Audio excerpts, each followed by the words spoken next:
Today we will study about the arterial circulation of the heart.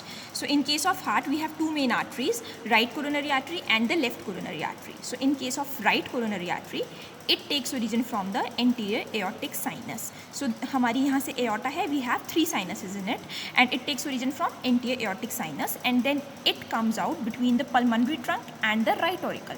So here you can see right coronary artery is coming out between the pulmonary trunk and the right coronary artery.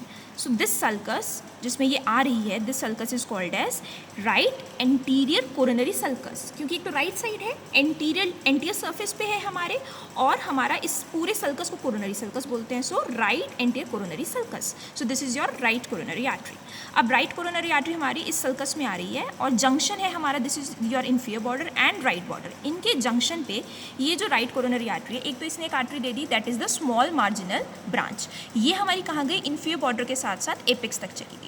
और जो हमारी right coronary artery है, it will curl around the inferior border and goes backwards, and then it will, as you can see here, this part is right coronary artery, and it will run in the right posterior coronary sulcus. So this part is right posterior coronary sulcus, and यहाँ पे हमारे posterior interventricular groove आ रहा है, इधर से हमारा left coronary artery वाला part आ रहा है, तो ultimately यहाँ ये anastomosis करेगी.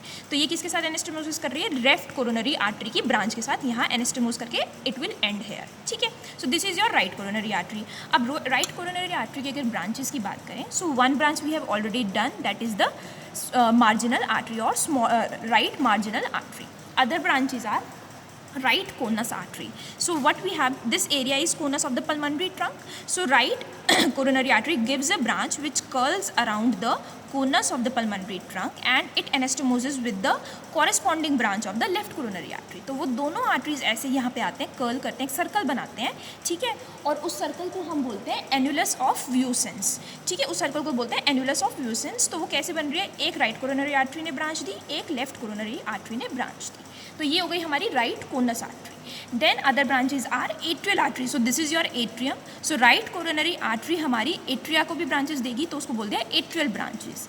अब होता क्या है, जो एक आर्टीरियल ब्रांच होती एट्रियल ब्रांच होती है, वो हमारी एसए नोड को भी सप्लाई करती है.